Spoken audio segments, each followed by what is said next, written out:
আলহামদুলিল্লাহ, দিনাজপুর জেলার সিরির বন্দর থানার অন্তর্গত বেন্নাকুড়ি হরিহরপুর উচ্চ বিদ্যালয় ময়দানে দক্ষিণ নগর মেকারপাড়া জামে মসজিদের উন্নয়ন কল্পে তাফসীরুল কোরআন মাহফিলের স্বনামধন্য সভাপতি অ্যান্ড ট্যুরিজম লিমিটেড ঢাকা সম্মানিত ব্যবস্থাপনা পরিচালক বড় ভাই আলহাজ মাওলানা জাহাঙ্গীর আলম, সহসভাপতি মাওলানা হায়দার আলী, প্রধান অতিথি additional director Bangladesh bank Rangpur, আপনাদের এলাকার সন্তান মনে হয় নাকি, জনাব মোহাম্মদ লুৎফর রহমান, আতালাল্লাহু উমরাহু ওয়া বারাকাল্লাহু ফি হায়াতি। মাইক কি এটা মনে হচ্ছে যে রওশনের সাথে মতো, জীবন যৌবন সব শেষ হয়ে গেছে। মাইক নিয়েছেন কি করছে, জেলা শহরের মাইক নিয়ে আসবে না, কি মাইক নিয়েছে। বিশেষ অতিথি আলহাজ মঈনউদ্দিন শাহ, প্রধান অধ্যাপক জনাব মোহাম্মদ মোখলেসুর রহমান শাহ, পৃষ্ঠপোষকতায় আছেন আলহাজ আব্দুল মান্নান শাহ, জনাব মামুনুর রশিদ মামুন সহ এতক্ষণ যারা আলোচনা রাখলেন, দিনাজপুরের সন্তান মাওলানা হারুনুর রশিদ, মাওলানা আমিনুল ইসলাম, যত মানুষের নাম দেখছি, এটা একটা করে নাম বলে দোয়া করতে গেলে আরো 10 মিনিট লাগবে। একবারে দোয়া করে দিলাম নাকি, হবে না? হবে। ওয়ারাফা'না লাকা যিকরাক, একেবারে কোরআনের আয়াত দিয়ে দোয়া করে দিল। যার যে মর্যাদা ঈমান আর আমল অনুযায়ী আল্লাহ যেন দুনিয়া আখিরাতে বাড়িয়ে দেয়। আপনাদের আমিন বলা শুনে বোধ আছে যে মানুষগুলো 2 নাম্বার। জবান খুলে বলেন তো আমিন। এতক্ষণ আলোচনা রাখলেন মাওলানা হোসাইন আহমেদ মাহফুজ, সেই চুয়াডাঙ্গা থেকে এসেছে। সামনে বসা আছেন আপনারা মুসলমান ভাই বোনেরা, অন্য ধর্মের যারা আছেন, ওয়েলকাম জানাচ্ছি। গত পরশুদিনও দিনাজপুরের মাটিতে 10 জন অমুসলিম ইসলাম গ্রহণ করেছে আমাদের কাছে।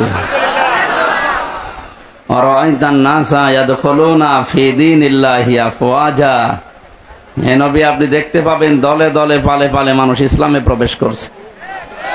আমরা সেই দৃশ্য এখন শুরু করে দিয়েছি। আমার সারা বাংলাদেশে একই অবস্থা।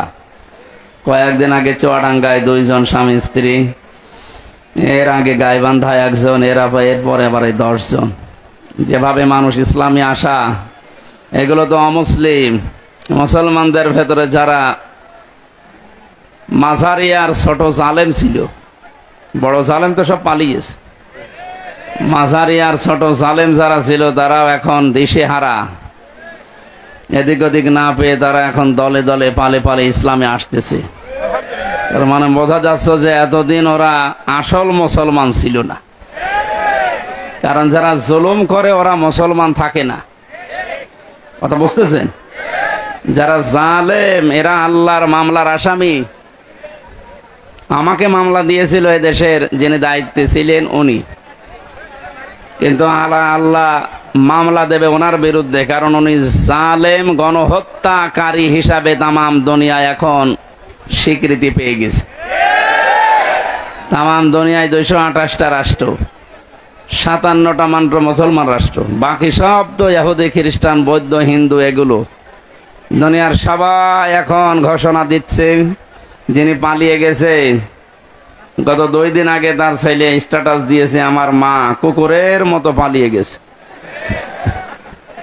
কি সুন্দর স্ট্যাটাস দেখেছে, আমার মাকে দেশের মানুষ কুকুরের মতো তাড়িয়ে দিয়েছে। সুবহানাল্লাহ।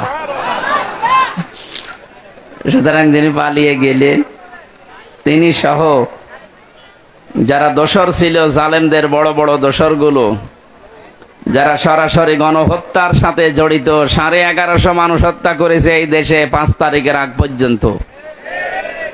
এখনো পর্যন্ত 2700-র উপরে হাসপাতালের বেডে কাতরাচ্ছে। যার ভেতরে ন্যূনতম মনুষ্যত্ব আছে, সে কোনো দিন জালেমের পক্ষ নিতে পারে না। কারণ কেউ যদি জালেমের তোষামত করে তাকে আল্লাহ দুইটা জিনিস থেকে বঞ্চিত করে দেয়। এক নম্বরে সে মরণের সময় ঈমান পাবে না, দুই নম্বরে ওর জন্য নবীর সুপারিশ হারাম। এখনো পর্যন্ত যারা জালেমের সাফাই গাচ্ছেন, তোষামতি করছেন, তাকে সাহস যোগাচ্ছেন যে আপা ঘাবড়াবেন না, আপনি ঘাবড়ালে আমরা নরম হয়ে যাই, আপনি মানুষ আছে না, আর আপনি তো জানোয়ার হয়ে গেছেন।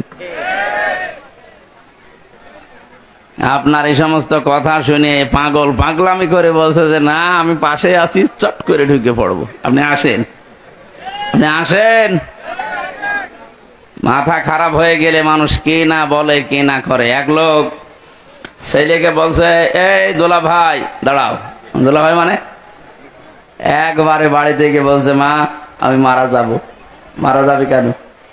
বাবা আমার দোলা ভাই দেখিস। ও ঠিক আছে, ও মেনসে বাড়ি আসো করে আমি দেখতেছি। সারাদিন পরে যখন বাড়িতে এসেছে ডাক দিয়ে বলছে, কি গো তোমার মাথা ঠিক আছে? তুমি নাকি ছেলেকে দোলা ভাই ডেকেছো? বলছে, আরে মা গরু হালার এরকম হয়, একটা গরু হারিয়ে গেছে। কি হারিয়েছে? একটা গরু হারিয়ে গেছে, তাই ছেলেকে দোলা ভাই বলে ফেলছে, স্ত্রীকে মা বলে ফেলছে। একটা রাজত্ব হারিয়ে গেলে মাথা ঠিক থাকে? এই জন্যই তো উল্টা পাল্টা বকতেছে। নাই তো যে লোকটার নামে 113টা মামলা, সব মার্ডার মামলা, গুমের মামলা, সে কোন সাহসে এই কথা মুখ দিয়ে বের করে যে আমি পাশে আছি, চট করে চলে আসবো? ওর মাথা খারাপ হয়ে যায়নি? আপনি কি জানেন কত মানুষের বুক খালি করেছেন আপনি? কত মানুষ আশায় আছে আপনার শুধু একটু চামড়া পাওয়ার জন্য। কত মানুষ মান্নত করে আছে, আল্লাহ তুমি একটু চামড়া দিও। সুতরাং যেহেতু রাজত্ব হারিয়ে গেছে, তো আজকের স্ট্যাটাস দিয়েছে জয় সাহেব যে আমার মার মাথা খারাপ, ওনার কোনো বক্তব্য আপনারা কাউন্ট করবেন না। এই জন্য গরু হারালে মানুষ যদি বউকে মা বলে ফেলে, ছেলেকে দোলা ভাই বলে, রাজত্ব হারিয়ে গেলে অনেকে অনেক কিছু এখন বলবে। ও সমস্ত কথা আমরা কিছু মনে করব না ইনশাল্লাহ। কারণ এই মানুষগুলো এখন আর আমাদের টার্গেট নেই, এখন এরা টার্গেট হয়ে গেছে আল্লাহর।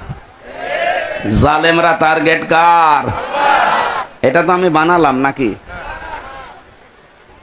সূরা শোরা 25 নাম্বার পারার 6 নাম্বার পৃষ্ঠার 13 নাম্বার লাইনের 42 নাম্বার আয়াতের প্রথম অংশে আছে, ইন্নামাস সাবিলু আলাল্লাযীনা ইয়াযলিমুনান নাস। আল্লাহ পাক বলেন, অবশ্যই আমি আল্লাহ নিজে মামলা দায়ের করব যারা মানুষ হয়ে মানুষের উপরে জুলুম করেছে। শব্দের দিকে খেয়াল করেন তো, যেহেতু আলেম আছে এখানে, আল্লাহ ইয়াজলিমুন কেন দিলেন? দুইটা শব্দ নিয়ে কালটা গঠিত, দুইটা কাল আছে এর ভেতরে, দুইটা সময় আছে, বর্তমান, ভবিষ্যৎ, প্রেজেন্ট, ফিউচার। আল্লাহ ইয়াজলিমুন আল মুসলিমুনা দিতে পারতেন যে মুসলমানদের উপরে যারা জুলুম করেছে। আল্লাহ দিয়েছে ইয়াজলিমুন আন নাস। হিন্দু কি মানুষ না? কথা বলেন না কেন? খ্রিস্টান মানুষ না? এ পৃথিবীতে যে ধর্মের অনুসারী হোক না কেন, লোকটা তো মানুষ। মানুষ হয়ে যদি কেউ মানুষের উপরে জুলুম করে, ভবিষ্যতেও যারা করবে, এরা আল্লাহর মামলার আসামি। এতদিন যারা করেছেন, এই 15.5 বছর, আপনি আর কিছু না বিশ্বাস করেন, সূরা শোরার এই 42 নাম্বার আয়াতের প্রথম অংশ 100% বিশ্বাস করতে পারেন, আপনি কিন্তু আল্লাহর কেসের আসামি। এটা একটা গরিব মানুষ, মাওলানা হারুন, দিনাজপুরে বাড়ি, এ যদি আমার বিরুদ্ধে মামলা দিত, আমি ওই সময় যে জায়গায় ছিলাম আকিস গ্রুপে, বাংলাদেশে ওরা 3-4 জনের ভেতরে একজন, কত টাকা লাগবে ওরে টাকা দিয়ে 2-3 দিনের ভেতরে আমি বের হয়ে চলে আসতাম। কি কথা বলে না কেন? পারতাম না? ওরা আমাকে গাড়ি চড়তে দিয়েছিল 1.25 কোটি টাকা, সেখানে ওরা কয় কোটি টাকা দিলে তো আমি চলে আসতে পারতাম। যেহেতু আমরা মামলার বাদী হারুন না, সভাপতি সাহেব না, একেবারে সরাসরি রাষ্ট্র, কিন্তু টাকা খাবেন না ওইভাবে। মামলার বাদী যত বড় হয় মামলা তত জটিল হয়। 3টা বছরের ভেতরে বহু চেষ্টা চালিয়েছে আমার পরিবার, আমার দল মিলে, কোল কিনারা করতে পারে নাই, কিচ্ছু হয়নি। 3 বছরে মামলা যেখানে ছিল ওই জায়গায় পড়ে আছে, অথচ কয়েকদিন আগে আমার মামলা সবগুলো ঢিসমিস হয়ে গেছে। মনে করলাম বলি যে বিচারপতি, 3টা বছর তো মামলা আপনার কাছে ছিল, কিছুই তো করলেন না। আজকে মামলা দেখে বলছেন যে কোনো মাল নেই, কি দিয়ে বিচার করব? যা সব খালাস করে দিলাম। এতদিন বললেন না কেন? এতদিনে তো মামলায় কোনো মাল ছিল না, কথা বলছেন না কেন? আজকে বলছেন যে কোনো মাল ম্যাটারেস নেই, কি দেখে বিচার করব? সব খালাস করে দিলাম। সে ধরা পড়ার পর থেকে তো আপনার কাছে উঠতে আছে মামলা, ওই সময় কেন দিলেন না? এই কথাই বলতো মাননীয় আদালত যে হুজুর আমার হাত বাঁধা। কি বাধা? বলেন বলেন। বাংলাদেশের 1628 জন মানুষ দায়িত্বে আছে, ছিল, এখনো আছে। একটা মাত্র হাত খোলা ছিল, বাকি 1627 জনের হাত বাঁধা ছিল। গত পরশুদিন আমি যশোরে ছিলাম, ওসি সাহেব এসে বলছে হুজুর আমি আপনার সাথে খাবার খাবো। কেন? এতদিন পর্যন্ত আপনাকে আমি এখানে আসতে দেইনি, আমার কোনো দোষ না, আমার হাত বাঁধা ছিল। আজকে যেহেতু হাত খুলে গেছে, আমি মাপ চাইতে এসেছি, আর একটু খাবার খাবো আপনার সাথে। হাদিসে নাকি শুনেছি যে কিয়ামতে আল্লাহ জিজ্ঞাসা করবে কোন আলেমের সাথে একটু খাবার খেয়েছিলে। এখন মনে হচ্ছে, 15 বছরে মনে হয়নি। এরকম বহু হাত বাঁধা লোক ছিল, এখন সবার হাত খুলে গেছে। বৈষম্য বিরোধী ছাত্র আন্দোলনে যারা শহীদ হয়ে গেল, যারা নিজের জীবন পর্যন্ত দিয়ে, রংপুর বিভাগের যে ছেলেটা জীবন দিল, সারা দুনিয়ায় এখন বীর শহীদ নামে পরিচিত আবু সাইদ। এই বিভাগটাকে উজ্জ্বল করে দিয়ে গেছে। নাম যে ছিল এই নামটাও আস্তে আস্তে মুছে যাচ্ছে, মফিজ আর থাকবে না। এরা এখন সবচাইতে ভালো, আমাদেরকে স্বাধীনভাবে কথা বলতে দেওয়ার জন্য যারা জীবন দিয়েছে তার ভেতরে ছেলেটা 1 নাম্বার। সুবহানাল্লাহ বলতে পারেন না? আল্লাহ যেন শাহাদতের সর্বোচ্চ মাকাম রংপুরের আবু সাইদ শহীদকে দান করে, বলেন আমিন। সুতরাং সংস্কার করার জন্য ওনারা যে উদ্যোগ নিয়েছিল, 9টা দফা দিয়েছিল, তার ভেতরে প্রথম যে আমরা কারো হাত এভাবে বাঁধা রাখতে চাই না, শুধু একজনের হাত খোলা, যা মনে চাইতো তাই করতো, আর বাকি সব তো হাত বাঁধা। হাইকোর্টের বিচারপতি যদি বলে আমার কিছু করার নেই, হাত বাঁধা, তাও তো আমার মামলা না, একেবারে ঠুনকো মামলা। এইটা দেখে উনি বলছে না আমার কিছু করার নেই, তো তোর ওই চেয়ারে বসে থাকার দরকার কি? তুই ভ্যান চালা।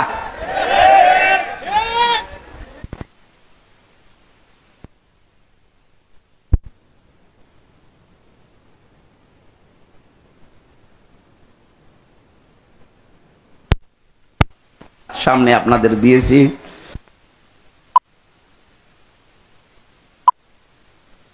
ইনশাআল্লাহ। মনে করলাম যে এটা মনে হয় সিরাত মাহফিল, যেহেতু তাফসির মাহফিল লিখেছেন, আমরা তাফসির আকারে কথা বলবো। আল্লাহ যেন আমাদের তৌফিক দেন। জাহাঙ্গীর আলম ভাই বলছিলেন যে একটা স্বস্তি লাগছে, একটা আনন্দ লাগছে, আমাদের আসলে একটা আনন্দ লাগছে। কোন নিয়ামত পাওয়ার পরে যদি 3টা বিষয় আপনার সামনে আসে, তাহলে আপনি মনে করবেন যে আপনি নিয়ামতের শুকরিয়া আদায় করেছেন। কয়টা? এটা একটা নিয়ামত না? এই যে মুক্ত ভাবে জীবনে কথা বলতে পারছি এখন, উনি বলছিলেন না যে এখন আর অনুমতি নেওয়া লাগবে না। হ্যাঁ, আসলেই তাই। সারা বাংলাদেশে 56,000 বর্গ মাইল। কয়েকদিন আগে গোয়েন্দা বিভাগের যিনি প্রধান এই বাংলাদেশে এখন, তিনি আমাকে বলছিল হুজুর যেখানে যে ধাসে আল্লাহ কথা বলেছে কোরআনে, আপনি ওই ফোর্সে কথা বলবেন, কোনো বাধা নেই, কারো অনুমতি এদেশে আর নেওয়া লাগবে না। অন্যান্য ধর্মের মানুষেরা যেভাবে তাদের ধর্ম পালন করে, আপনারা কোরআন প্রচার করবেন এই মুসলিম দেশে উন্মুক্ত, কোন মহারতির আর অনুমতি লাগবে না। এটা বিশাল কথা না? বলছে যদি কেউ বাধা দেয় একটু টাচ দেবেন, এই নাম্বার সেভ করে রাখেন, ওর ঠ্যাং ভেঙে ফেলবো। আমি বললাম যে স্যার আপনি ছিলেন কোথায়? বলছে না, আমি কয়েকদিন আগে দায়িত্ব পেয়েছি, আমি এর আগে ছিলাম না। আমি একজন মুসলিম, আমার যা দায়িত্ব আমি পালন করব মরণ পর্যন্ত। আল্লাহ যেন তাকে তৌফিক দেন, বলেন আমি। সুতরাং আমরা চাচ্ছি যত বিভাগ আছে বাংলাদেশে, বিচার বিভাগ, শিক্ষা বিভাগ, যত রকমের বিভাগ দেশে চলছে, স্বাস্থ্য বিভাগ সহ সব বিভাগের যারা দায়িত্বে আছেন তাদের হাত যেন আর বাধা না থাকে, খুলে যায়। বলেন বলেন। হাত খোলা থাকলে মানুষের যে সাহস হয়, তার বাস্তব প্রমাণে শহীদ আবু সাইদ হাত খুলে দাঁড়িয়েছিল। কথা বলেন না কেন? হাত খুলে যেভাবে দাঁড়িয়েছে, কি সাহস বলেন তো? ওর কি জীবনের মায়া ছিল না? ছিল, ওর জীবনেরও মায়া ছিল। আমি কয়েকদিন আগে গিয়েছিলাম ওর কবরে। ওর বাবা বলছিল ছোটবেলা থেকে এরকম প্রতিবাদী, এমনিতেই গরিব মানুষের ছেলে, কিন্তু অন্যায় দেখলেও সহ্য করতে পারে না, প্রতিবাদ জানাবে, সে পেছনে যা হয় হোক। যেহেতু হাত খোলা ছিল, দেখেছেন কি সাহস, নিজের জীবন পর্যন্ত বলেছে নে, বুকের ভেতর বইছে ঝড়, বুক পেতেছি গুলি কর, গুলিও করেছিল। যে মানুষগুলো গুলির সাথে সম্পৃক্ত, বলছে স্যার একটা মারি একটা মরে আর একটা যায় না, কি মানুষ আছে? এগুলো সব জানোয়ার। আর ভিডিও করে করে আবার দেখাচ্ছে। যারা এর সাথে সম্পৃক্ত, কাউকে যেন ছাড় দেওয়া না হয়।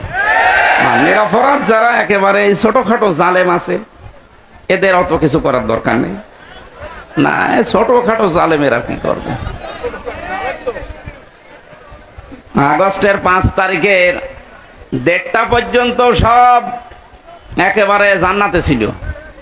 বিকাল 5টা বাজার পরে আমার বংশের, তো আমার কুষ্টিয়ায় বাড়ি, আমার বংশের 100 জনের 98 জন সব বঙ্গবন্ধুকে দ্বিতীয় নবী মনে করে। মানে এইরকম গোড়া আওয়ামী লীগ। আমারে বিকাল 5টায় বলছে, বাবাজি আমরা সব পাল্টিয়ে গেছি। পাল্টিয়ে গেছি মানে এখন আমরা সব জামাত ইসলামী।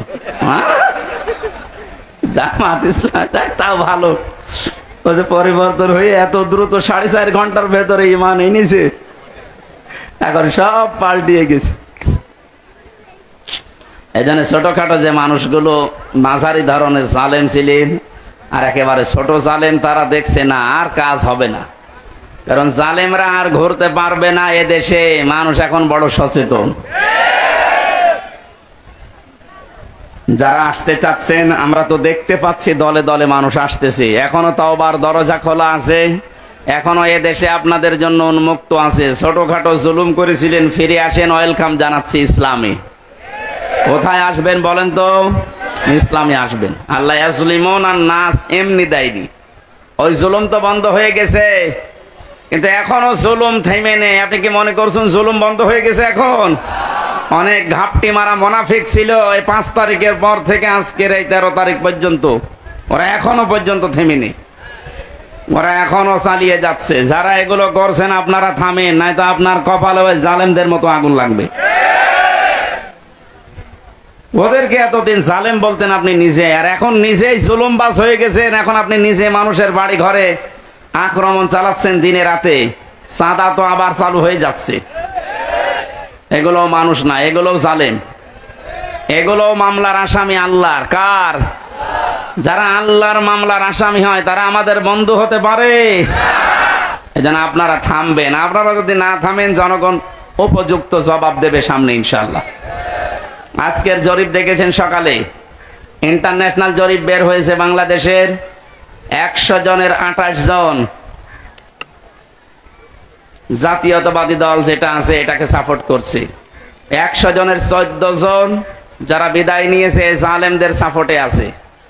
100 জনের 58 জন ইসলাম যারা চায় তাদেরকে সাপোর্ট করছে।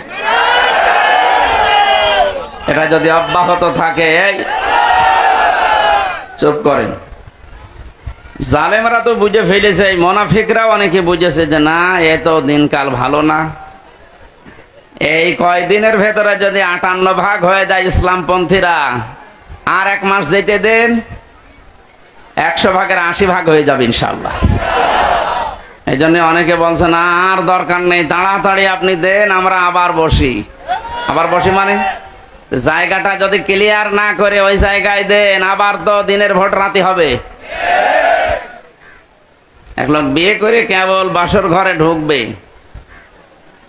দাদি শাশুড়ি এসে বলছে, দেখো আমার কিন্তু একটা পতি চাই। অনেক মাথা নিচু করে বলছে, দোয়া করেন হবে। শাশুড়ি এসে বলছে, বৌমা যাই করো আমার কিন্তু নাতি চাই। ঠিক আছে, দোয়া তো করেন। ননদ এসে বলছে, আমার ভাতিজা চাই। দেবর এসে বলছে, আমার ভাগ্নে চাই।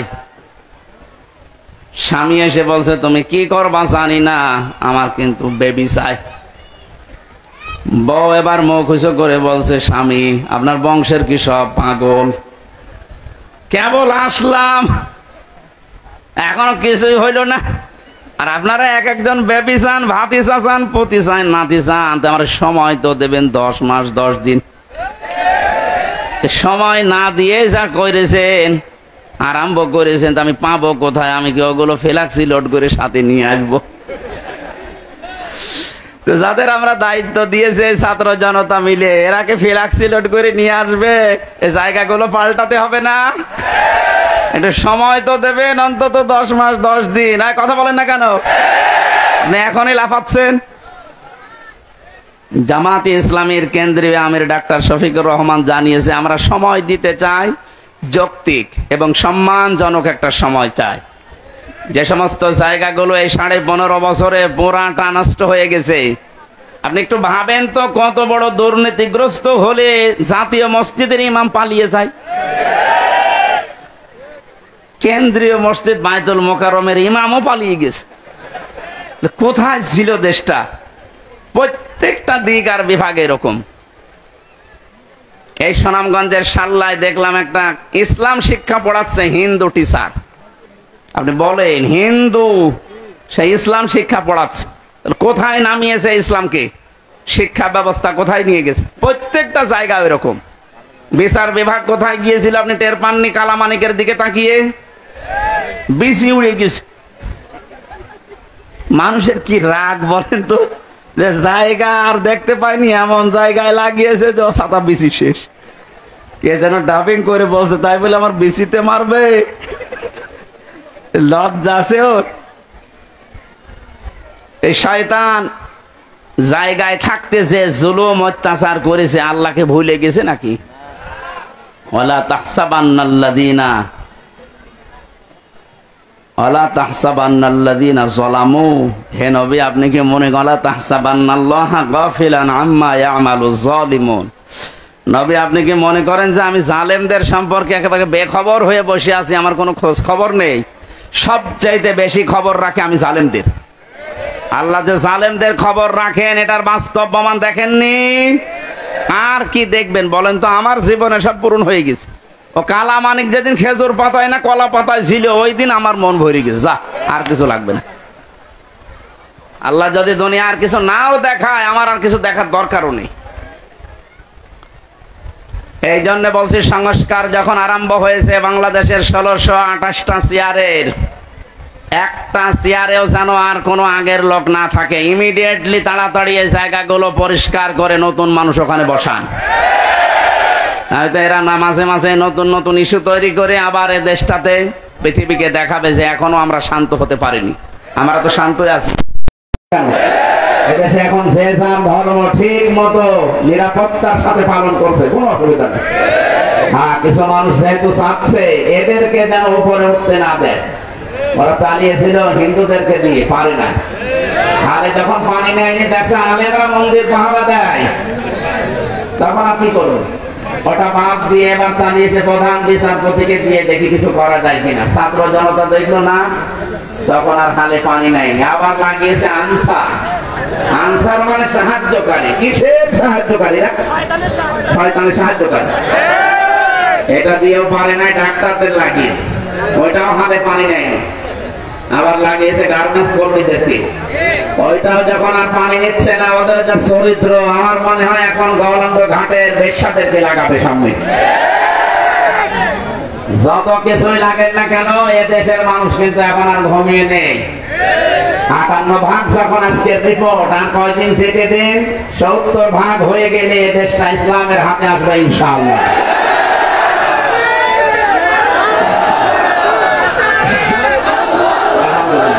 বলতে দেন। আমরা যেহেতু কোরআনের আয়াত 100 ভাগ বিশ্বাস করি না, 98 ভাগ আল্লাহ জানিয়েছেন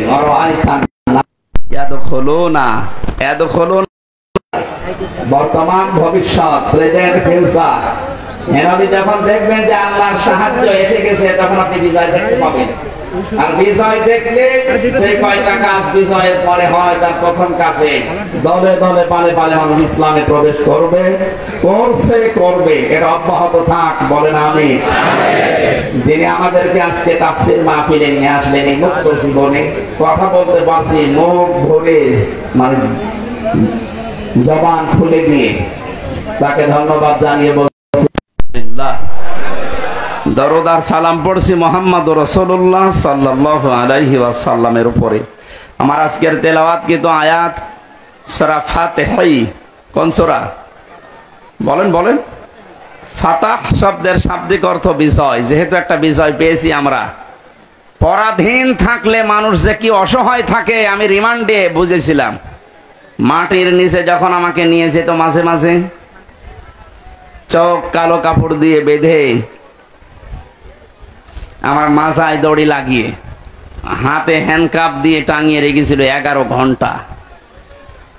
এমন একটা অসহায়ত্ব জায়গায় ছিলাম, দুনিয়ার কোনো মানুষের আওয়াজ নেই সেখানে। মাটির নিচে একেবারে কিং কর্তব্য বিমূঢ় হয়ে, কোনো আওয়াজ যায় না। কোন নামাজ হচ্ছে, কোন আজান হচ্ছে কিছু জানি না। জোহর, আসর, মাগরিব, ইশা পড়েছি আমি ইশারায়। আমি জানি না যে আজান হয়েছে কিনা, নামাজ হয়েছে কিনা, কারণ কোথায় আছে আমি নিজেও জানি না। পরবর্তীতে দেখলাম মাটির নিচ থেকে ওই সিঁড়ি দিয়ে উপরে তুলছে। এই যে স্বাধীন দেশের নাম শুনতাম যে আমরা স্বাধীন, অথচ আমরা ছিলাম পরাধীন। কি ছিলাম? এই কঠিন অবস্থা থেকে আল্লাহ আমাদেরকে তুলে আনলেন যেখানে, আপনি লক্ষ্য করেন। আজকে মাওলানা মামুনুল হক আছে রংপুরে, কালকে মনে হয় দিনাজপুরে আসবে। কয়েকদিন আগে আমার কুষ্টিয়ার বাংলাদেশ জামাত ইসলামী কুষ্টিয়া জেলা শাখার উদ্যোগে 550 আলেমকে এক জায়গায় করেছিল। আপনি ভাবেন বাস্তবতা নিয়ে, আজ 550 আলেম 3.5 ঘন্টা 4 ঘন্টা আমরা আলোচনা করেছি। কোনো বাধা নেই, কোনো ভয় নেই, কোনো আশঙ্কাও নেই। অথচ আগস্টের 5 তারিখের আগে 550 না 5.5 জন আলেম এক জায়গায় হলে 10টা মামলা হয়ে যেত। কোথায় থেকে কোথায় আল্লাহ নিয়ে এসে দিয়েছেন, শুকরিয়া আদায়ের জন্য বলেন আলহামদুলিল্লাহ। দরুদ আর সালাম পড়ছি কেন? কারণ বিশ্বনবীকে আল্লাহ পৃথিবীর রহমত করে পাঠিয়েছিলেন। তিনি শুধু সৌদি আরবের নবী ছিলেন না। আউলিয়া জোহান্নাস ইন্নী রাসূলুল্লাহি ইলাইকুম জামিআ। হে নবী, আপনি দুনিয়ার মানুষকে জানান আমি শুধুমাত্র এই এলাকার জন্য নবী হয়ে আসি নাই, তামাম পৃথিবীর যত জায়গা আছে সবার জন্য আমি রাসূল। বলেন সুবহানাল্লাহ। তামাম পৃথিবীর যে জায়গা আছে তার ভেতরে বাংলাদেশ নেই। বলেন। যদি বলেন 1450 বছর আগে বাংলাদেশ ছিল, ছিল। এই জায়গাটায় যে ওই সময় আল্লাহর নবী মুহাম্মদুর রাসূলুল্লাহর সাহাবী ইসলাম নিয়ে আমাদের দেশে আগমন করেছিলেন, তার প্রমাণে রংপুর বিভাগের লালমনিরহাট জেলার পাটগ্রাম থানায় একটা মসজিদ পাওয়া গেছে যার বয়স 1475 বছর। হিসাব করে দেখতেছে মৃত্তিকা গবেষণাগার যারা আছে, মাটি পরীক্ষা করে, ওখানে যে সাল লেখা ছিল মসজিদের উপরে, ওই মাটি গাজীপুরের মৃত্তিকা গবেষণাগারে পরীক্ষা করে দেখা গেছে এর যা বয়স, ওই সময়ও বিশ্বনবী দুনিয়ায় 3 বছর জীবিত ছিলেন। তার মানে প্রমাণ হয়ে গেছে নবীজি জীবিত থাকতেই বাংলাদেশ নামক এই ভূখণ্ডে আল্লাহ ইসলাম পাঠিয়ে দিয়েছে। এই জন্য আমরা নিয়ামত হিসাবে রাসূলুল্লাহকে যারা পেয়ে কদর করে নাই, সম্মান দেয় নাই, আল্লাহ পাক কিন্তু সে নিয়ামতকে তাদের মাঝে রাখে নাই। উনি জন্ম নিয়েছিলেন মক্কায়, কিন্তু কিয়ামত পর্যন্ত থাকবেন উনি মদিনায়। যেখানে আসলেন ওখানে কিন্তু বেশি দিন ছিলেন না, 63 বছরের ভেতরে মাত্র 53 বছর ছিলেন। কত? বলেন। 53 বছর মাত্র জীবন কাটিয়েছেন সে মক্কায়। আর ওই 53 বছরের পর থেকে বাকি 10 বছর এবং এই 1450 বছর একাধারে যিনি যেখানে আছেন তার নাম মদিনা। তার নাম কি? ওই মানুষগুলো এত বেশি শ্রদ্ধা সম্মান জানিয়েছে, সাহায্য করেছে রাসূলুল্লাহকে, আল্লাহ এত বেশি খুশি হয়েছিলেন তাদের উপরে, কিয়ামত পর্যন্ত তাদের বুকের মাঝে আল্লাহ রাসূলকে রেখে দিয়েছেন।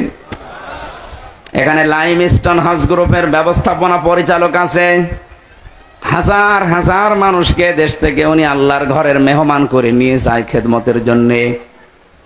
আমি জিজ্ঞাসা করছি, জাহাঙ্গীর ভাইকে জিজ্ঞাসা করছি, মানুষ শুধু যদি হজ করতে যায়, সে ফরজ হজ নফল হজ যাই হোক, মক্কা বাদে হজের জায়গা আর আছে? নেই। আপনি যদি শুধু মক্কাতেই হজের কাজগুলো করতে পারেন আপনার হজ হয়ে যাবে, মদিনায় না গেলেও হজের ক্ষতি হবে না। লক্ষ লক্ষ মানুষেরা প্রায় 600 কিলোমিটার মক্কা থেকে মদিনা, 450 মাইল, এত বড় পথ পাড়ি দিয়ে এই পৃথিবীর তামাম পৃথিবীর কোটি কোটি মানুষ যারাই হজ করতে যাবে কিয়ামত পর্যন্ত, তারা মক্কাতে হজ শেষ করে ফেললে ও মদিনায় তারা 2 দিন 5 দিন 7 দিন 10 দিন রাসূলুল্লাহর মহব্বতে 40 ওয়াক্ত নামাজ পড়ে তারপরে আসে। অথচ হজের কাজ সেখানে নেই, আর রাসূলকে সালাম দেওয়ার জন্য। এখান থেকে আমরা শিক্ষা যেটা নিতে পারি, যে নিয়ামতের শুকরিয়া আদায় মক্কার লোকেরা করে নাই, আল্লাহ তাদের মাঝে রাসূলুল্লাহকে পাঠিয়েছেন কিন্তু রাখেন নাই। যারা শুকরিয়া আদায় করেছিল, নিয়ামতের গুরুত্ব দিয়েছিল, কিয়ামত পর্যন্ত আল্লাহ তাদের কাছে রাসূলকে রেখে দিয়েছে। আমাদের উচিত হবে আমরা যে নিয়ামত পেলাম, এই যে মুক্ত জীবন, নিয়ামতের শুকরিয়া আদায় করার জন্য আমি বলেছিলাম শর্ত মানা লাগে কয়টা? 3টা। বলেন তো কয়টা? আরো জোরে বলেন। কোরআনে কারীম জানাচ্ছে, ওয়াইদ তাযানা রাব্বুকুম লাইন শাকারতুম লাযিদান্নাকুম ওয়া লাইন কাফারতুম ইন্না আযাবি লাশাদীদ। স্মরণ করো ওই সময়ের কথা। আল্লাহ পাক বলেন, যদি আমি কাউকে নিয়ামত দেই আর নিয়ামতের শুকরিয়া আদায় লোকটা করে, ওর জীবনে লাযিদান্নাকুম, আমি নিয়ামত বাড়াতেই থাকবো। শুধু বাড়িয়ে দেব না, বাড়াতেই থাকবেন। এবার আসেন নিয়ামতের শুকরিয়া আদায় করে কি করে? বাংলাদেশ, ভারত, পাকিস্তান সহ এই এলাকার মানুষরা মনে করে যে টুটি পর্যন্ত খেয়ে ঢেকর একটা তুলে বললাম আলহামদুলিল্লাহ হয়ে গেল। না, এটা নিয়ামতের শুকরিয়া আদায়ের একটা বাক্য মাত্র, কিন্তু শর্ত মানা লাগবে আপনাকে 3টা। কয়টা? আপনি শুনতেছেন? 1 নম্বরে আপনাকে বলা লাগবে যে হ্যাঁ এটা নিয়ামত। 15.5 বছর পরে যেটা পেলেন, সত্যি করে মুখ দিয়ে উচ্চারণ করেন তো, এটা কি নিয়ামত? বলেন বলেন। 96 ভাগ মুসলমান আমরা এখানে বাস করি, অথচ আমাদের ধর্মীয় গ্রন্থ কোরআনে কারীমকে প্রচার করার জন্য 14 জায়গায় অনুমতি নেওয়া লাগতো। কত বড় নিয়ামত আমরা পেয়েছি যে এখন কোনো অনুমতি না, ওরা এসে আরো পাহারা দেয়। এই নিয়ামত আমরা সবাই স্বীকার করছি তা না। আমি যে বললাম ওই যে 14 জন এখনো পর্যন্ত জালেমদের পক্ষে আছে, ওরা কিন্তু এই নিয়ামত পেয়ে খুশি না, ওরা এখনো বেজার। 100 জনের 14 জন বাদ গেলে বাকি থাকে কত? 86% মানুষ এখন আমরা সবাই শুকরিয়া আদায়ের জন্য বলেন আলহামদুলিল্লাহ। 2 নম্বরের শর্ত হচ্ছে আপনার মনের ভেতরে একটা আলাদা আনন্দ আপনি অনুভব করবেন, অনির্বচন সুখ আপনি পাবেন, যেটা আমি পাচ্ছি, জাহাঙ্গীর ভাই বলল পেয়েছে, আমরা অনেকেই পাচ্ছি। খালি পাচ্ছে না ওই 14 জন। 3 নম্বরে শুকরিয়া আদায়ের শর্ত হচ্ছে যে উদ্দেশ্য নিয়ে নিয়ামতটা আপনি পেলেন, ওইটা তার জায়গা মতো পৌঁছিয়ে দেবেন। যেহেতু 9 দফা কর্মসূচি ছিল, যারা ছাত্র আন্দোলনে যুক্ত ছিল তাদের প্রথম কর্মসূচি যে কোনো বৈষম্য থাকবে না। এক কথা বলছেন না কেন? এই ছেলেটা বিশ্ববিদ্যালয় থেকে অনার্স মাস্টার্স করা, এর সাথে আর একটা ছেলে পড়েছে। এই 15 বছরের যেটা হাল দেখলাম আমরা, এই ফার্স্ট ক্লাস ফার্স্ট হওয়ার পরে ওই জায়গায় বসতে পারবে না, আর 70 রোল নাম্বার যার, সে টাকা দিয়ে ওই জায়গায় বসে পড়বে। এটা তো বৈষম্য না? বলেন। এই কাজগুলো যারা জারি করেছিলেন, এই বৈষম্য দূর করার জন্য তো আন্দোলন ছিল। সুতরাং আমরা দেখতে চাই এদেশের 1 ইঞ্চি জায়গায় যেন বৈষম্য বলে কিছু না থাকে। আর এটা দূর করার জন্য মানুষের তৈরি করা আইন কানুন দিয়ে 100 ভাগ সম্ভব না, এটা সম্ভব হবে আল্লাহর এই কালাম দিয়ে। সুতরাং নিয়ামতের যদি সত্যি পরিপূর্ণ শুকরিয়া আদায় করতে চাই, আল্লাহ পাকের এই নিয়ামত, এই কালাম দিয়ে 56,000 বর্গ মাইল চলা লাগবে। এটা আমরা দেখতে চাই না? এটা তো রাজনীতি না, এটা নিয়ামতের শুকরিয়া আদায়ের মাধ্যম বললাম, কারণ এটা ছাড়া আপনি পারবেন না। আল্লাহর কালাম যেখানে নেই, আপনি মনে করেন যে হ্যাঁ ও সমস্ত দেশ উন্নত, আমিও দেখে এসেছি, কিন্তু ওখানে 100 ভাগ ন্যায় বিচার নেই। আমি যে সিঙ্গাপুর, মালয়েশিয়া, থাইল্যান্ড সহ কতগুলো দেশ ঘুরে আসলাম কিছুদিন আগে, ওখানেও দেখেছি শান্তি আছে, কিন্তু 100 ভাগ ন্যায় বিচার ওই দেশে নেই। কারণ ওখানে আল্লাহর এই কালাম দিয়ে দেশ চলে না। আমান হাকামা বিহি আদালা, যারা কোরআন দিয়ে বিচার ফায়সালা করতে পারবে, নবীজি বলেন তারাই শুধু ন্যায় বিচার করতে পারবে। সুতরাং আমাদের এই দেশে যদি ইনসাফ কায়েম করতে চাই, ন্যায় বিচার দেখতে চাই, পৃথিবীর কোন মানুষের আইন দিয়ে হবে না, আইন লাগবে আল্লাহর। 53 বছর তো দেখলেন বাবা চালিয়েছিল, দুর্ভিক্ষে মানুষ মরিয়েছে। কথা বলছেন না কেন? এটাকে আমি বানালাম? আমার ফাঁসি চাই। বীর মুক্তিযোদ্ধা মতিউর রহমান লিন্টু, এই লোকটার একটা বই আছে, এতদিন গোপন ছিল, এখন বাজারে পাওয়া যাচ্ছে। একটু পড়ে দেখেন তো, আপনি নিজেও বলবেন যে আমারও ফাঁসি চাই। পড়াটা আমি পড়ে দেখলাম, আল্লাহ তো ঠিকই বলেছে যে আমার ফাঁসি চাই। যা দেখেছে ও আমি মনে হচ্ছে দেখে দেখে পড়ছি। বাস্তবতা কি পেলাম? 53 বছরের ভেতরে বাবা চালিয়ে যা সুখ দেওয়ার দিয়ে গেছে, স্বামীও চালিয়েছিল, চাচা চালিয়েছে আপনার রংপুরের। কথা বলছেন এখন? বউ চালাইলো তো দেখলাম কেমন করে চালায়, ভাবিও চালিয়েছে। কাঙ্ক্ষিত মানে ন্যায় বিচার শুধু মুখে বলে উড়িয়েছে যে ন্যায় বিচার কায়েম করছি, না কিচ্ছু করতে পারি নাই। ন্যায় বিচার কায়েম করার জন্য আল্লাহর এই কালাম লাগবে।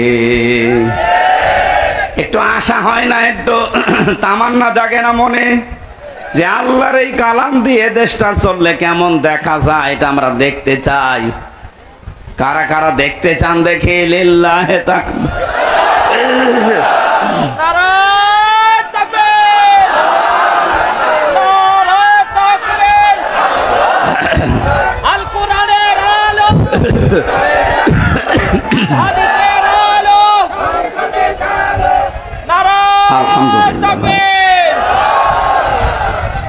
গলা ভেঙে যাচ্ছে, মাইক আসলে সেরকম না। তো সূরা ফাতিহায় বিজয়, এই সূরা থেকে মাত্র 2টা আয়াত পড়েছি, আমরা তাফসিরে প্রবেশ করছি। আল্লাহ পাক বলেন, লাকাদ সাদাকাল্লাহু রাসূলাহুর রুয়া বিল হাক্কি লাতাদখুলুন্নাল মাসজিদাল হারামা ইনশাআল্লাহু আমিনিন। এরা ওঠে কারা? এরা খুব জরুরি নাকি? খুব জরুরি হলে যান, তাছাড়া একটু একটু কথা শোনার চেষ্টা করেন। আমি গুরুত্বপূর্ণ কিছু পয়েন্ট এখান থেকে বের করবো ইনশাআল্লাহ।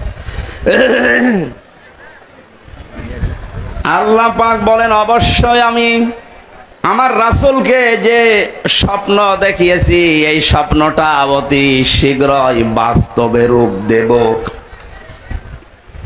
আমি আল্লাহর ইচ্ছায় আমার রাসূল মসজিদে হারাম, যেটা পবিত্র ঘর, শান্তির জায়গা, এখানে নিরাপত্তার সাথে প্রবেশ করবে। এ ঘোষণাকার। প্রশ্ন আসতে পারে যে তো ১৫০০ বছর আগের কথা, এই আয়াত এখন আমাদের শোনানোর দরকার কি? এবার আসেন, ১৫০০ বছর আগেই এই রসুলকে আল্লাহ যে স্বপ্ন দেখিয়েছেন, এই রসুল্লাহ জানিয়েছে আল উলামা ওয়ারাসাতুল আম্বিয়া, আলেমরা নবীর উত্তরাধিকারী, নায়েবে রসুল, নবীর ওয়ারিস। এ কথা শুনেছেন কোনদিন? সুতরাং রসুল্লাহ তো আর কিয়ামত পর্যন্ত থাকবে না, তার নায়েব থাকবে, তার উত্তরাধিকারী থাকবে। কথা বলেন না কেন? তার রুহানি সন্তানরা থাকবে, এই যে আলেম যারা আছে তারা। সুতরাং রসুল্লাহ যে স্বপ্ন দেখেছিলেন আল্লাহ তা বাস্তবে রূপ দিয়েছে। কিয়ামত পর্যন্ত তো রসুল থাকছেন না, তার নায়েব থাকবে। এই নায়েবরাও কিয়ামত পর্যন্ত, নায়েবে রসুল যারা স্বপ্ন দেখবে তাদের স্বপ্ন আল্লাহ কিয়ামত পর্যন্ত বাস্তবায়ন করবেন। আমি একজন নায়েবের কথা একটু উল্লেখ করছি, শহীদ আল্লামা দেলাওয়ার হোসাইন সাইদি রহমতুল্লাহ আলাই।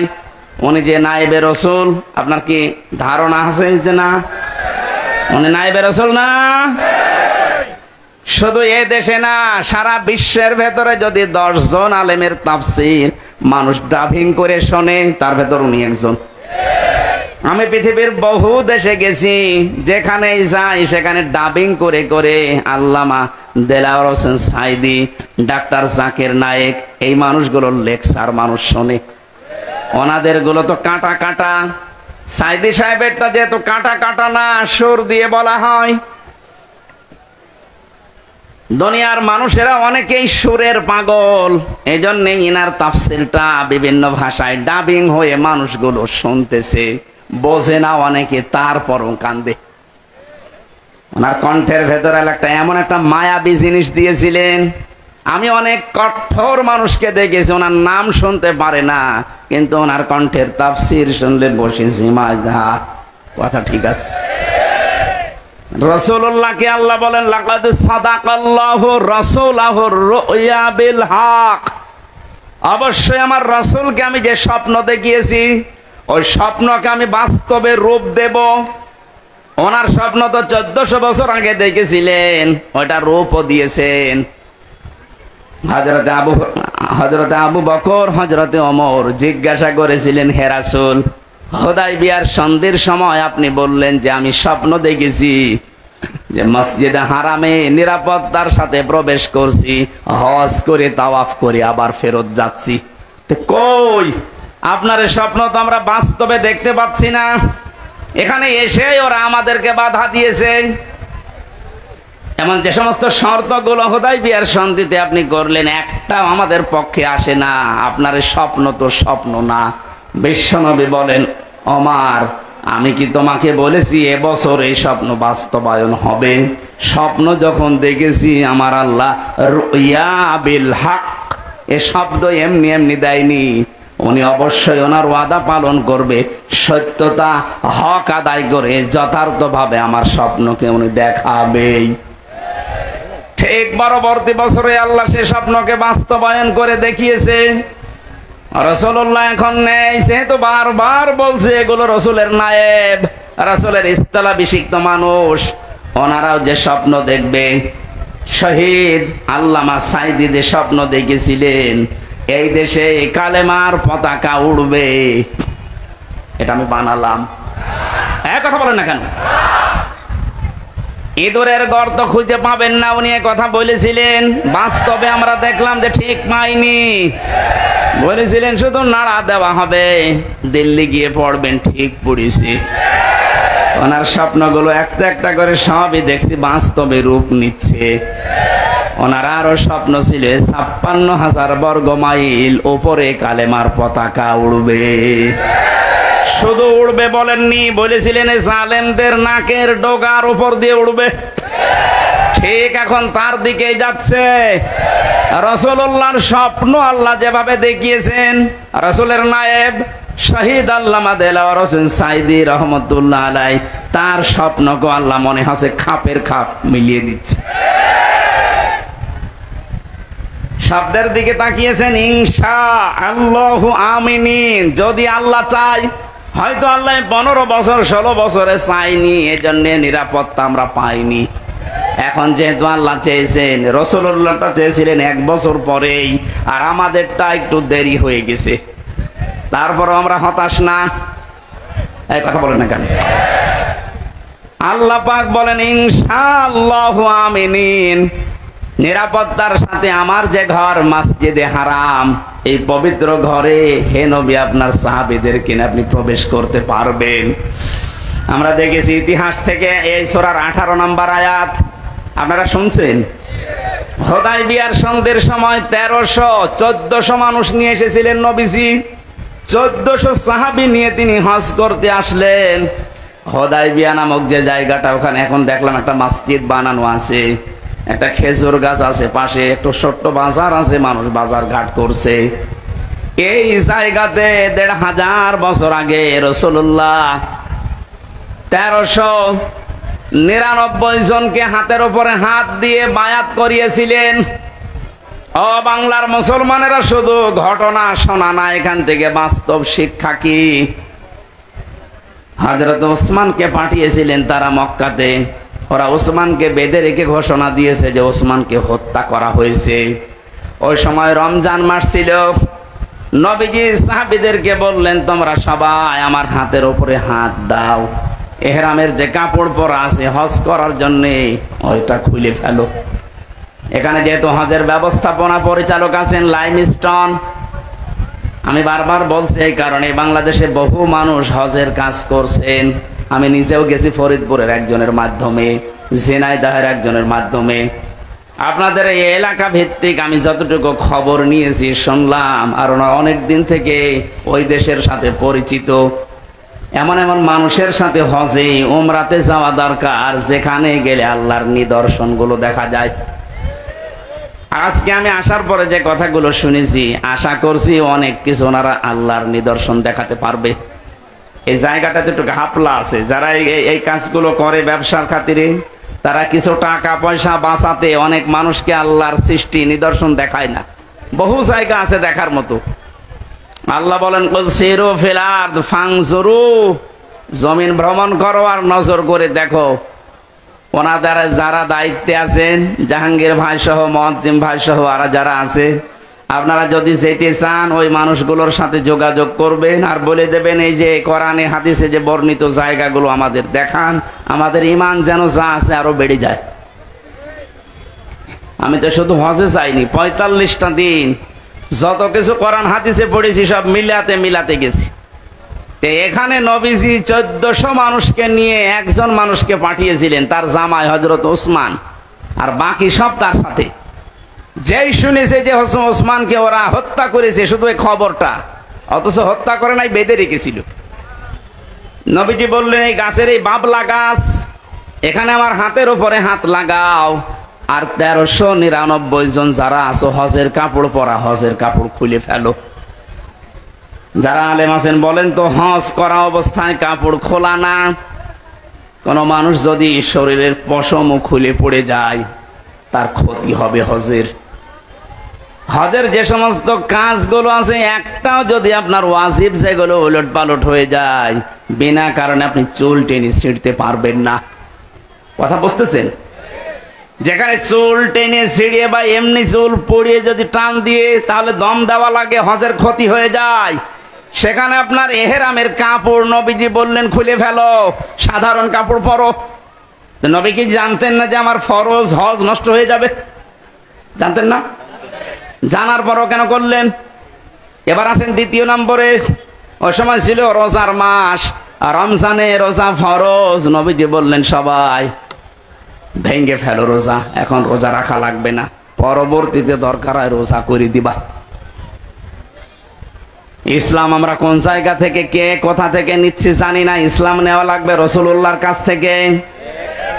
অমনি হিসাব মিলান, আজকে এই 1400 বছর পরে 1399 জন মানুষ নবীজির হাতে হাত দিলেন। আল্লাহ কোরআনের আয়াত নাযিল করলেন ওই সময়, লাকাদ রাদিয়াল্লাহু আনিল মুমিনিনা ইয ইউবাইউনাকা তাহতা শাজারাতি ফাআলিমা মা ফি কুলুবিহিম ফানজালাস সাকিনাতা আলাইহিম ওয়া আসাবাহুম ফাতহান করিবা।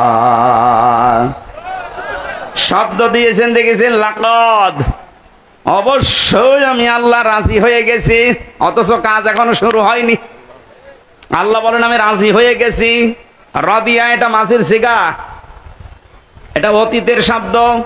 আল্লাহ গ্যারান্টি দিয়ে বলছেন আমি রাজি হয়ে গেছি আনিল মুমিনিনা, ওই মুমিনদের উপরে তাহতা শাজারা, এটা বাবলা গাছের নিচে আপনার হাতের উপরে যারা হাত দিয়েছে, এই বায়াত দ্বারা গ্রহণ করছে, ইদি ইউবাইউনাকা, আপনার কাছে যারা শপথ নিচ্ছে, বাক্য বায়াত গ্রহণ করছে, এদের প্রত্যেকের উপরে আমি আল্লাহ রাজি হব না হয়ে গেছি? বলেন বলেন, চিন্তা করলেন না কোনদিন একটা শোনার পরে যে কেন আল্লাহ রাজি হয়ে গেল? অথচ দুইটা ফরজ তারা তরক করছে, হজ ভেঙে ফেলছে, রোজা ভেঙে ফেলছে। কেন? কি এত ঘটনা ঘটে গেছে? মাত্র একটা মানুষকে ওরা আটক করে রেখেছে, ঘোষণা দিয়েছে মিথ্যা যে মেরে ফেলেছি, তাছাড়া কিছু না। এখনো তো শুরু হয়নি কিছু। এতটুকুর পরে যদি নবী এতগুলো কাজ করতে পারেন, আল্লাহর নবী এতগুলো মানুষের হাত দেওয়ার পরে নিজের হাতটা উপরে বললেন এটা ওসমান নেই। আজকে যারা এই বায়াত নিচ্ছে সবার উপরে যেহেতু আল্লাহ রাজি, আমি এই হাতটা দিলাম, এটা ওসমানের হাত। বিশ্ব নবী জানালেন সাহাবীরা, আজকে আমাদের শপথ হচ্ছে একটা, ওসমান হত্যার বদলা না নিয়ে আমরা কেউ মদিনায় ফেরত যাব না। এই সংবাদ যখন ছড়িয়েছে যে 1399 জন নবীর হাতে হাত দিয়ে বায়াত গ্রহণ করছে যে ওসমান হত্যার বদলা না নিয়ে ওরা ফেরত যাবে না মদিনায়, ওরা এই সংবাদ গিয়ে ভয়ের চোটে ওসমানকে ছেড়ে দিয়েছে। সুবহানাল্লাহ, আলহামদুলিল্লাহ, আল্লাহু আকবার বলার জন্য আমি বলি না। এখানে শিক্ষা কি? একটা মানুষের জীবনের মূল্য কত বেশি। নবীজি শুধু একটা মানুষকে হারিয়েছিলেন, তা ওরা মেরে ফেলেছে, মিথ্যা সংবাদ ছড়িয়েছে। এ কারণে যদি তিনি বলতে পারেন আমরা প্রতিশোধ না নিয়ে আজকে মদিনায় যাব না, হজ এখন থাক, ইহরামের কাপড় খুলে ফেলো, রোজা ভেঙে ফেলো, আগে আমরা প্রতিশোধ নেব, শরীরে শক্তি অর্জন করো। 1100-র উপরে মানুষ মারা গেল 5 তারিখের আগে। আমাদেরও এখন শপথবদ্ধ হওয়া দরকার। আপনি কি বুঝে হ্যাঁ করছেন নাকি আন্দাজে হ্যাঁ করছেন? ইসলাম এইটার নাম। আজ আমরা যদি ঐক্যবদ্ধ হয়ে এভাবে সব এক জায়গায় হতে পারি না, একজনের জন্য নবীজি যদি সব বাদ দিয়ে প্রতিশোধ নেওয়ার জন্য শপথ নিতে পারে, 1100 মানুষের জন্য যে লোকটা দায়ী, ও চট করে ঢুকে পড়বে আর আমরা আঙ্গুল চষবো। আপনি আসেন, আপনি আসেন, আপনাকে দেখছি, আসেন। এখানে একটা টাচ দিয়ে রাখি, কয়েকদিন আগে শিল্পকলা একাডেমির একজন দায়িত্ব পেয়েছে। এই লোকটার নাম সৈয়দ বেলাল আহমেদ, না হেলাল, বেলাল না হেলাল আহমেদ জানো। এ লোকটা দায়িত্ব পাওয়ার পরে চেয়ারে বসেই ঘোষণা দিয়েছে আল্লাহর বিরুদ্ধে যে 2024 সালে মেয়েদের পর্দা করার দরকার নেই। পর্দা করা এটা তো হামজার নির্দেশ। কার? বলেন বলেন, এ সরাসরি কথা বলেছে হামজার বিরুদ্ধে না আল্লাহর বিরুদ্ধে? এটা যেহেতু তাফসির মাহফিলে এই মানুষগুলো না, এটা রেকর্ড হচ্ছে, কালকেই সারা দেশে ছড়াবে। আমি এখন 18 কোটি মানুষের দায়িত্ব নিয়ে কথা বলছি। ইমিডিয়েটলি এই নাস্তিককে চেয়ার থেকে নামাতে হবে। এই কথা বলেন না কেন? নয়তো এরকম সাহস পাবে, কিছুদিন পরে কালামানিকের মতো আরেকজন আসবে। আমরা চাই এই নাস্তিক সৈয়দ হেলাল উদ্দিন নাকি হেলাল আহমেদ, শিল্পকলার দায়িত্বে যে পেয়েছে, আল্লাহর বিরুদ্ধে কথা বলিস।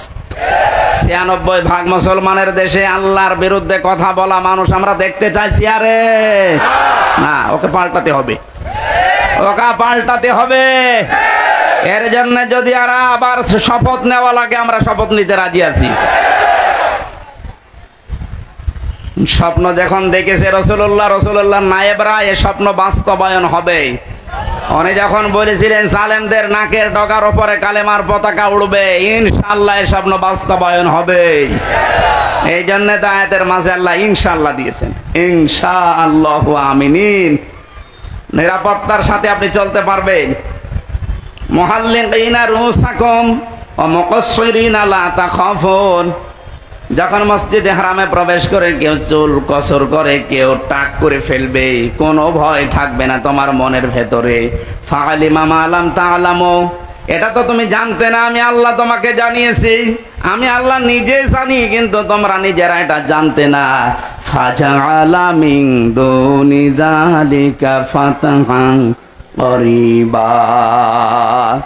আল্লাহ বলেন আমি আরেকটা সংবাদ তোমাদেরকে দিয়ে দিলাম, একটা বিজয়ের সংবাদ দিলাম, তোমরা অতি শীঘ্রই দেখতে পাবে।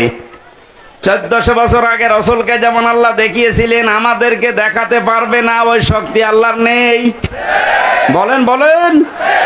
আমরা এরকম 1399 জনের মতো যদি ঐক্যবদ্ধ হয়ে শপথ নিতে পারি, আজকে কোন জালেমের ছাড় নেই। আল্লাহ শুধু এতটুকু দেখেই কাফেরদের মনের ভেতরে ভীতি সঞ্চার করে দেবে, ওরা ভয়তে ওসমানকে ছেড়ে দেবে। আজ বিশ্বের দিকে তাকান, আন্তর্জাতিক মহলরা কিন্তু অনেকে এখন নজর দিচ্ছে এই দেশের দিকে। এই বিষয়টা গোপনীয়, এই জন্য আমি বলছি না। আপনি মনে করছেন দেশে ইসলাম কায়েম হয়ে গেলে আপনি টিকে থাকতে পারবেন না। আমার পাশে যে প্রতিবেশী আছে, প্রতিবেশী কোনোদিন চায় যে আমরা এদেশে দিন কায়েম করে ফেলি? ওরা আমাদের এই দেশকে যখন ভাগ হয় তখন নাকি সাহায্য করেছিল পাকিস্তানের কাছ থেকে আলাদা করার জন্য। এই জন্য ওনারা আমাদের বন্ধু। আজ ওনারা 7 সিস্টারের মাধ্যমে 7 ভাগ হচ্ছে, আমরাও সাহায্য করব। আপনি যদি 1 ভাগ করে বড় বন্ধু হয়ে যান, আমরা 7 ভাগ করে দিচ্ছি, আমরা তো আরো বড় বন্ধু।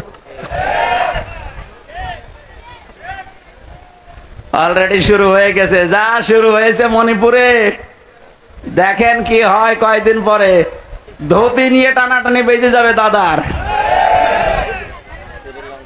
ফাতহান করিবা, আসন্ন বিজয় আমরা দেখতে পাচ্ছি, বিজয় খুব নিকটে। আল্লাহ যেন চর্ম চোখে এটা দেখার তৌফিক দেয় যে দেশটা কোরআন দিয়ে চলছে এবং নিরাপদে আছে। শুধু চললেই হবে না, নিরাপত্তা লাগবে। 228টা রাষ্ট্র এখন দুনিয়ায়, মাত্র 57টা মুসলিম রাষ্ট্র, এর ভেতরে অধিকাংশগুলোই মুনাফিক। কথা বলেন না কেন? তাও আশপাশের প্রতিবেশীগুলো যদি ইমানদার পেতাম, তাও আশার সঞ্চার হইতো। প্রতিবেশীগুলো সব হারামি আর বেঈমান। তারপরও মনুষ্যত্ব যেহেতু আছে, চীনের রাষ্ট্রদূত যা বলেছে সেই দিন, এমনকি মায়ানমারের রাষ্ট্রদূত যে পজিটিভ কথাগুলো বলছে, আশা করছি বাকি যারা আছে সবার মন আল্লাহ ঘুরিয়ে দেবে। এই দেশে আবার নায়েবে রাসূলের এই স্বপ্ন পূরণ হবে, কালেমার পতাকা পথপথ করে উড়বে ইনশাআল্লাহ।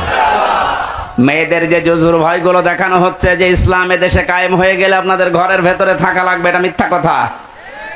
জামাতে ইসলামের কেন্দ্রীয় আমির উনি ঘোষণা দিয়েছে, জুজুর ভয় বাদ দেন, ইসলাম যদি দেশে কায়েম হয় সবচাইতে বড় নিরাপত্তার সাথে থাকবে মেয়েরা। তখন আর ধর্ষণের সেঞ্চুরি হবে না। কথা বলেন। আল্লাহ আমাদেরকে এই দৃশ্য দেখার সুযোগ যেন করে দেন, বলেন আমিন। আপনাদের যে মাইকের অবস্থা, আমার গলা এখনই শেষ হয়ে যাচ্ছে, আমি আর চালাচ্ছি না। আমার যে বইগুলো মেয়েদের সম্পর্কে লেখা, গাড়িতে মনে হয় বইগুলো আছে, মেয়েদেরকে নিয়ে ওখান থেকে দিয়ে দেবেন, ওখান থেকে নিয়ে মেয়েদেরকে দেবেন। পারিবারিক জীবন নিয়ে লিখেছি। আল্লাহুম্মা আমিন। লা ইলাহা ইল্লা আনতা সুবহানাকা ইন্নী মাবুদ। দিনের বেলায় সব কাজ বাদ দিয়ে কোরআনের এই আয়োজনে যারা আমরা ছুটে এসেছি, আমাদেরকে তুমি ওমরের মতো কবুল করে নাও। সওয়াবগুলো নবীর রওজায় পৌঁছিয়ে দাও। দুনিয়ার মাটির নিচে যারা ঈমান নিয়ে ঘুমিয়ে আছে, এদেরকে মাফ করে দাও।